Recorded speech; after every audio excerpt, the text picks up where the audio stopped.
Oke, uji toksitas non-spesifik itu macamnya ada apa saja? Kita lihat ada uji toksisitas akut oral gitu ya. Kemudian uji toksisitas oral subkronis dan uji toksisitas oral yang kronis. Bedanya apa sih ketiganya ini? Kira-kira kalau dilihat dari waktunya gitu ya, dilihat dari namanya gitu ya, itu yang membedakan adalah waktu gitu ya. Ini ada akut, kronis, dan subkronis gitu ya.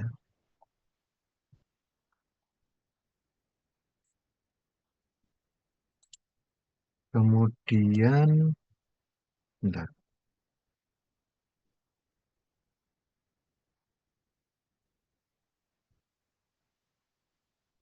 Hmm,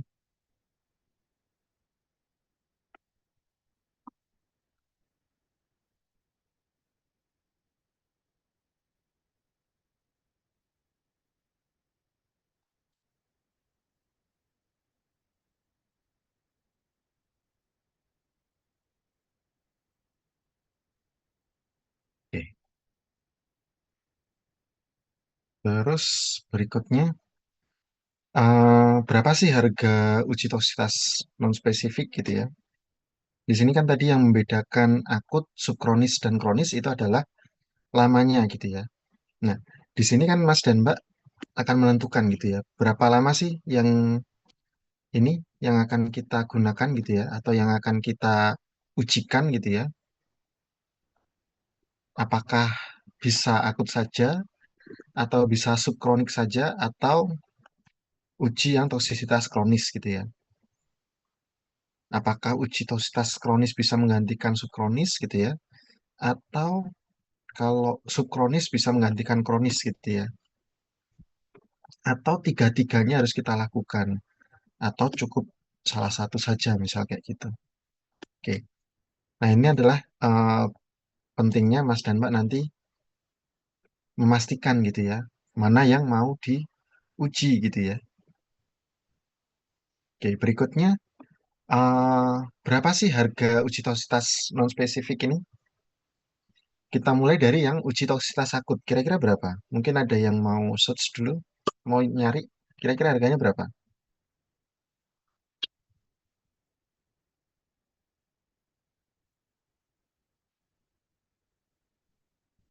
Harga uji toksitas yang akut. Ada yang ketemu berapa?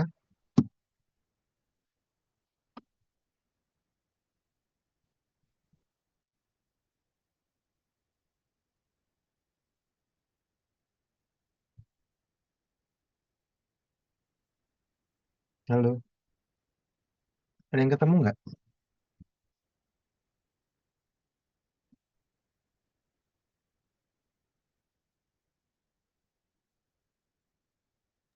Sepuluh sampai 15 juta mungkin Bapak. Ya, kira-kira sekitaran segitu ya. 10, ada yang sampai 15, bahkan ada yang sampai dengan 20-an juta gitu ya. Itu untuk yang uji toksisitas akut. Kemudian yang uji toksisitas subkronis. Nah, subkronis ini ada yang 14 hari, ada yang 28 hari, ada yang 90 hari. Range-nya berbeda gitu ya. Harganya yang 28 hari itu mungkin bisa kisaran eh, 40-an sampai 150 juta gitu ya. Kemudian yang 90 hari itu range-nya bisa sampai sekitar 350-an juta gitu ya. Kemudian yang uji toksisitas kronis bisa lebih mahal lagi gitu ya. Oke, kemudian itulah kenapa pentingnya Mas dan Mbak nanti harus memilih uji toksitas yang pas gitu ya, yang benar. Sehingga cost yang dikeluarkan jadi efisien gitu ya. Jadi produknya itu harusnya uji toksisitas kronis, tetapi diuji toksisitas subkronis gitu ya. Jadi kan nggak pas. Akhirnya pada waktu mau didaftarkan produknya, ya kalau ini produk obat gitu ya, akhirnya tidak diizinkan gitu ya, harus ngulang kayak gitu. Oke, kemudian kita mulai dengan uji toksisitas oral akut gitu ya. Nah, ini eh, kenapa saya tidak ingin Mas dan Mbak menghafal gitu ya. Karena di uji toksisitas itu ada regulasi atau ada metode yang ditetapkan oleh regulator gitu ya. Kalau di Indonesia, ini regulator kita adalah BPOM gitu ya, untuk yang obat gitu ya. Ini mereka BPOM nomor 10 tahun 2022, uji toksisitas preklinik in vivo. Nah, di sini eh, Badan POM juga mungkin nanti akan memperbarui gitu ya. Jadi kenapa nggak usah dihafalkan? Lihat aja aturannya berubah nggak gitu ya. Seperti itu.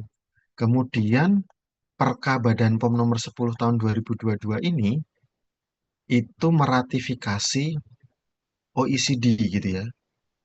OECD itu adalah organisasi ekonomi gitu ya.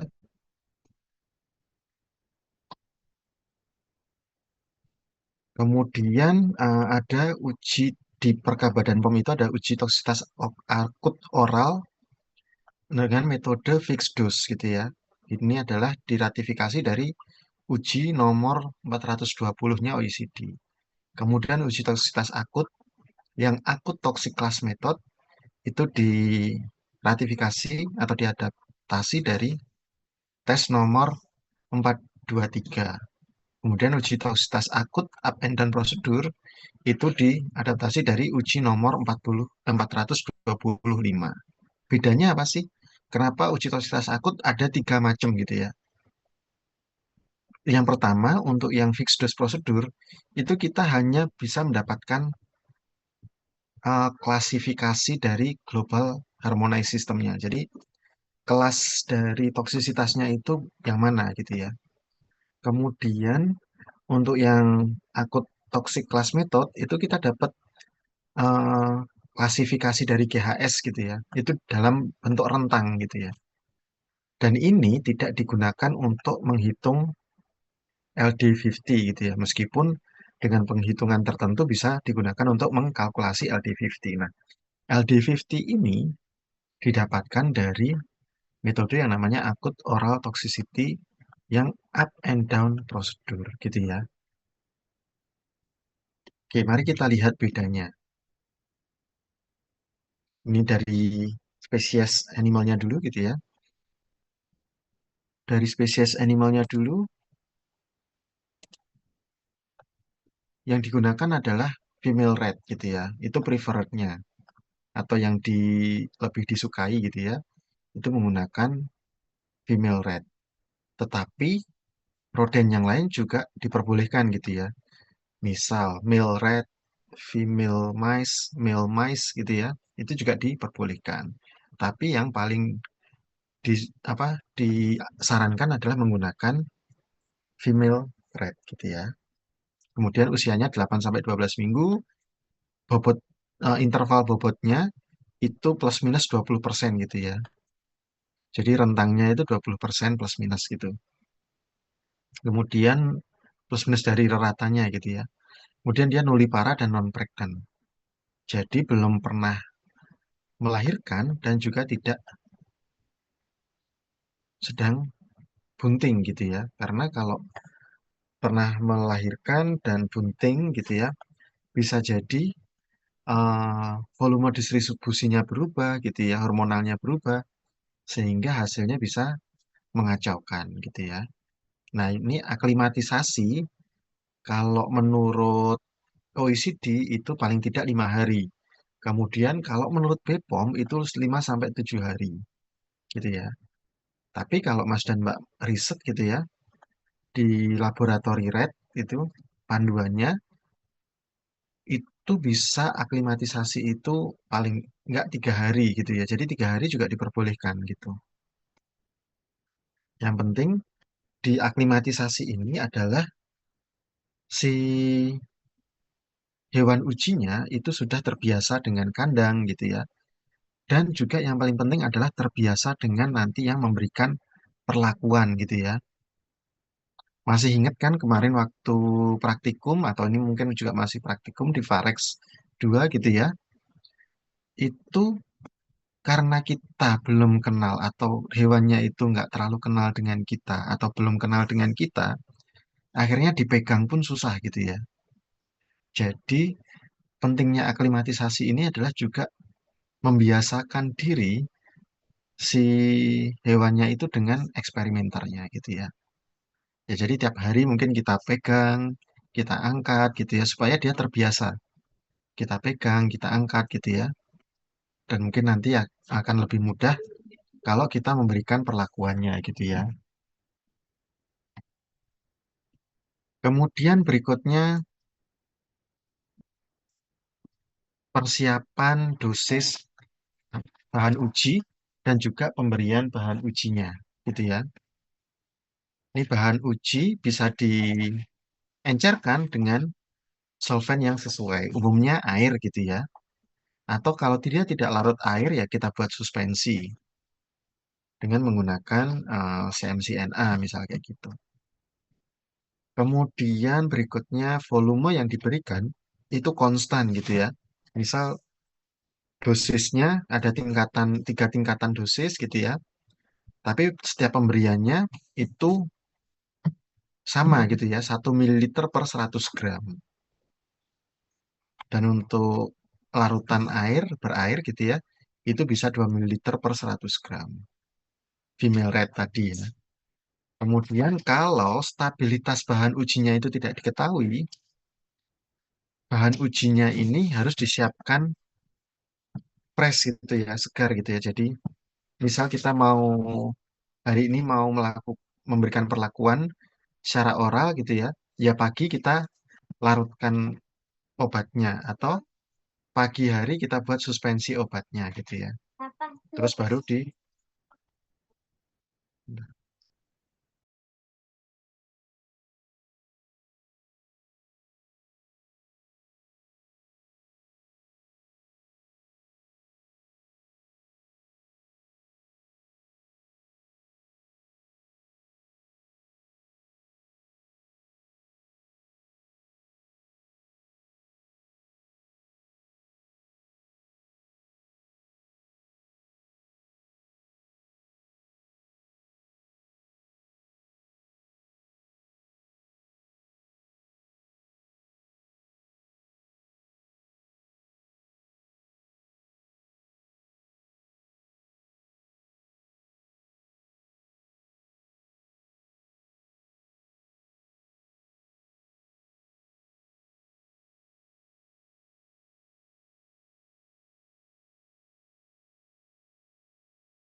Oke, sorry lanjut ya.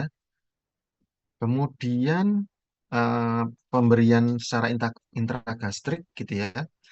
Itu Mas dan Mbak sepertinya sudah biasa melakukan gitu ya menggunakan sonde. Kemudian, nah ini kan akut ya, akut itu diberikan secara single dose harusnya.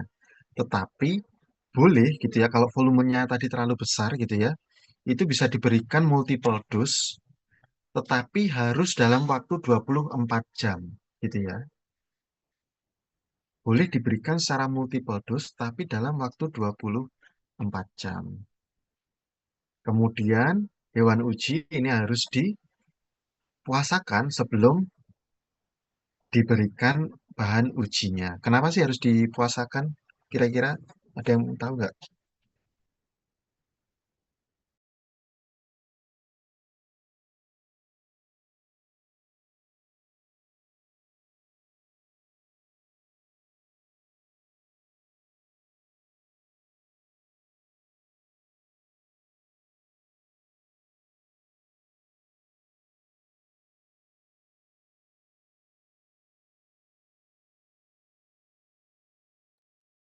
Oke, eh, kira-kira kenapa sih harus dipuasakan?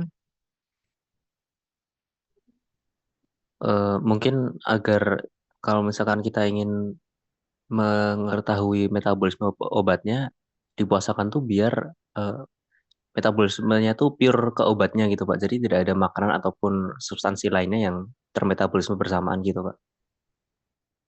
Oke, eh, Terima kasih Mas Muhammad Rafi. Ini ada jawaban dari Mbak Ailen. Itu juga mungkin agar tidak ada pengaruh dari makanan. Nah, pengaruh ini pengaruh apa? Tadi kalau Mas Muhammad Rafi ya, jadi menjawab pengaruhnya pada metabolisme. Tapi sebenarnya yang mempengaruhi ini apa kira-kira?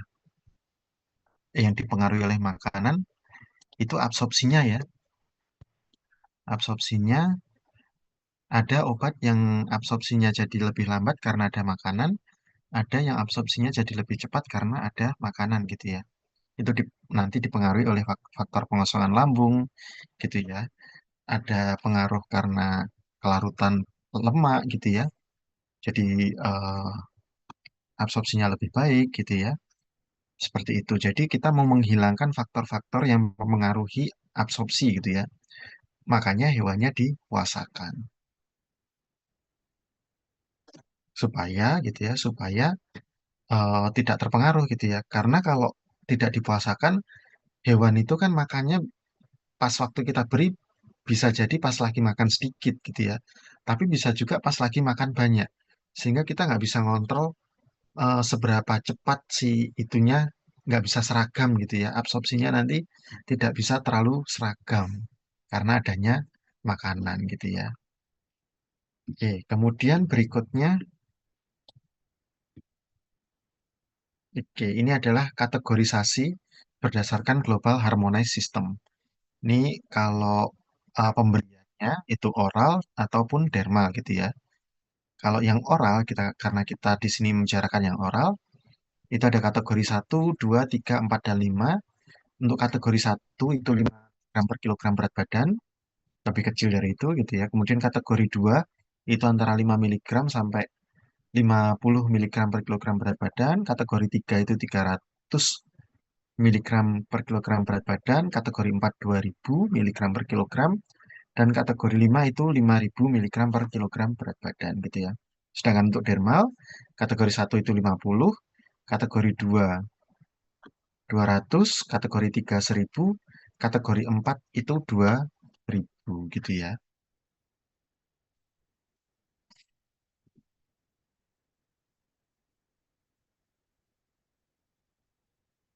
Oke, berikutnya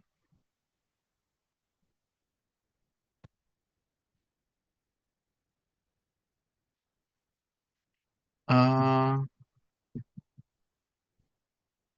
ini ada fixed dose prosedur gitu ya. Tadi kan ada fixed dose prosedur, ada akut toxic class method, dan juga ada up and down prosedur. Nah, ini yang fixed dose prosedur itu kita lakukan uji pendahuluan dulu. Uji pendahuluan itu menggunakan satu hewan uji.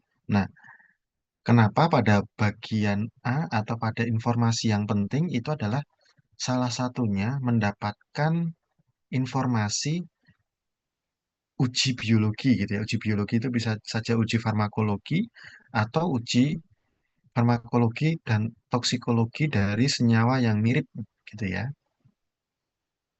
Kalau uji farmakologinya, misal gitu ya, uji farmakologinya si apa si obat atau bahan uji kita itu berefek pada dosis 3 miligram per kilogram berat badan gitu ya. Itu uji toksisitasnya, toksisitas akutnya itu bisa kita tes pertama kali di 5 miligram per kilogram berat badan ini gitu ya. Tetapi kalau dia dosis farmakologinya di 10 miligram per kilogram berat badan, yang ngapain kita uji mulai dari 5 miligram per kilogram gitu ya. Ya uji dari yang dosis lebih tinggi gitu ya, dari 50 miligram per kilogram berat badan. Gitu ya. Kemudian seandainya gitu ya, kita tidak tahu informasi apapun gitu ya, uji farmakologinya kita nggak ngerti dosisnya, kemudian apa senyawa yang sejenis itu juga nggak ada gitu ya, itu kita bisa mulai starting dose-nya itu di 300 miligram per kilogram berat badan gitu ya. Nah, kita coba di sini, satu hewan uji hasilnya bisa A, B, atau C gitu ya. A itu kalau terjadi kematian. Kalau terjadi kematian, maka kita gunakan satu hewan uji lagi menggunakan dosis 50 miligram per kilogram berat badan. Hasilnya juga bisa A, B, C gitu ya. Nah, kita kembali ke yang 300 mg per kilogram berat badan. Kalau hasilnya B atau ada evident toxicity, nanti kita gunakan dosis 300 mg per kilogram berat badan pada uji utamanya gitu ya. Kemudian kalau hasilnya C gitu ya, tidak ada toksisitas, maka kita naikkan dosisnya menggunakan satu hewan uji lagi dengan 2000 mg per kilogram berat badan. Kalau hasilnya juga bisa ABC, kalau mati dosis apa? Dosis di uji utamanya itu 300, kalau B itu di 2000, kalau hasilnya C tidak ada toksisitas itu di 2000 gitu ya. Kemudian nanti kalau tadi kita misal hasilnya di sini A gitu ya. Hasilnya di sini A kita turunkan di 50 mg per kilogram berat badan pakai hewan uji yang lain gitu ya. Hasilnya A lagi, nah itu kita bisa turunkan lagi dosisnya gitu ya. Seperti itu. Kemudian berikutnya uji utama gitu ya. Uji utamanya seperti apa? Oke, ini uji utamanya misal gitu ya, kita mulai dari 5 mg per kilogram berat badan, kita gunakan 5 hewan uji. 5 hewan uji itu bisa satunya ditambah dari yang uji pendahuluan tadi gitu ya. Sehingga ini hasilnya bisa A, B, atau C. A itu mati, sehingga masuk kategori GHS-nya 1. Kemudian kalau eh, lebih besar dari 1 itu ada toksisitas, tetapi tidak ada kematian gitu ya, atau kematiannya kurang dari 1. Ini kita masuk ke kelas GHS-nya 2. Kalau hasilnya C, ini kita harus naikkan dosisnya di 50 mg per kilogram berat badan gitu ya. Hasilnya bisa A, bisa B, bisa C. Oke, nah di sini tadi hasilnya adalah klasifikasi keberbahayaan ya. Kelas 1, 2, 3, 4, atau 5. Oke, kemudian berikutnya ini terkait dengan atau namanya adalah akut toxic class method. Ini sama, tadi kalau kita tidak benar-benar tidak tahu informasi dosis pada uji biologi sebelumnya atau lainnya gitu ya, itu kita bisa gunakan dosis awalnya di 300 mg per kilogram berat badan dengan menggunakan 3 hewan uji. Hasilnya bisa 2 sampai 3 hewan uji itu yang mengalami toksisitas gitu ya. Kalau 2 sampai 3 hewan uji mengalami toksisitas, kita turunkan dosisnya di 50 mg per kilogram berat badan dengan 3 hewan uji. Gitu ya. Tetapi kalau tidak ada toksisitas, kemudian eh, atau 1 terjadi toksisitas, maka kita tambah 3 hewan uji lagi gitu ya. Kita tambah hewan uji lagi, kemudian hasilnya bisa 2 sampai 3 mengalami toksisitas atau hanya 0 atau 1 yang mengalami toksisitas. Nah, kalau 2 sampai 3 itu kita turunkan dosisnya menggunakan 50 mg per kilogram 3 hewan uji gitu ya. Kemudian kalau ini 0 sampai 1 kita naikkan dosisnya di 2000 mg per kilogram berat badan. Nah, gitu ya flow-nya sehingga GHS-nya itu bisa seperti ini kategorinya itu bisa 0 sampai 5, 0 mg sampai 5 mg gitu ya. Kemudian kategori 2 ini 5 mg, lebih dari 5 mg sampai 50 mg. Nah, bedanya yang tadi itu kelasnya fix gitu ya. Kelas 1, 2, 3, 4, 5 gitu ya. Tetapi kalau yang di sini ini bisa pakai rentang gitu ya. Ini rentangnya LD50-nya itu di lebih dari 5 sampai 50 misalnya gitu. Kalau di sini lebih dari 50 sampai 300 mg per kilogram gitu ya. Seperti itu. Jadi sudah dapat semi kuantitatifnya gitu ya. Karena sudah dapat nilai rentangnya, tapi belum fixnya gitu ya. Nah, untuk fix LD50-nya itu gimana caranya?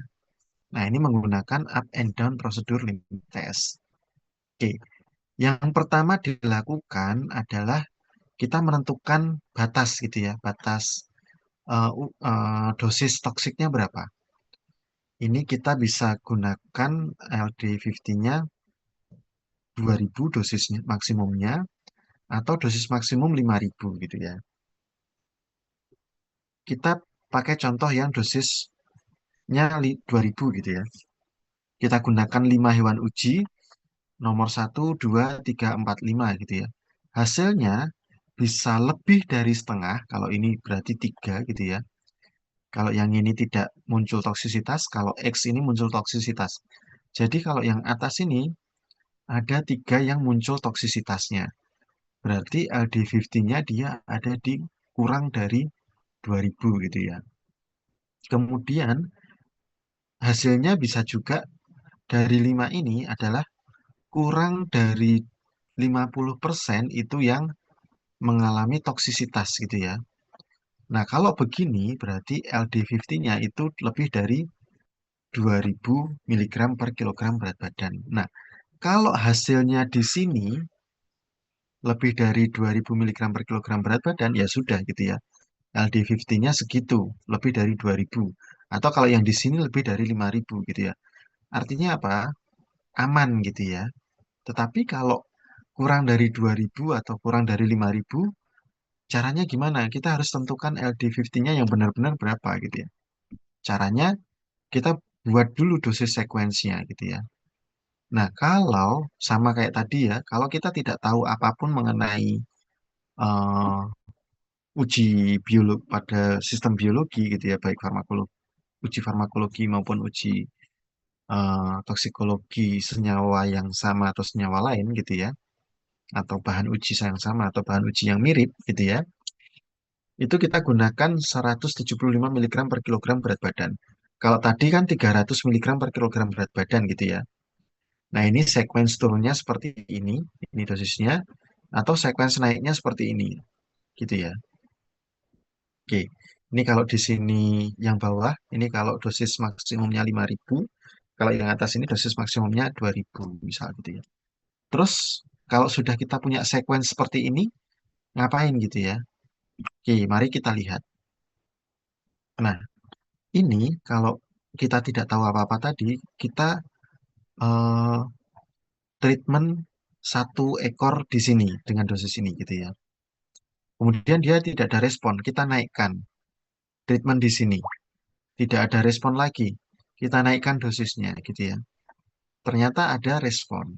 Oke, ketika ada respon seperti ini, sekuensinya berhenti gitu ya. Sekuensinya berhenti, jadi kita mulai sekuens kedua. Sekuens kedua ini kita gunakan dosis yang lebih rendah dari dosis yang menyebabkan respon tadi. Lebih rendah, kemudian naik lagi, kemudian muncul respon. Nah, sama di sini ketika muncul respon, sekuensnya itu berhenti gitu ya. Turun lagi sekuens berikutnya, kita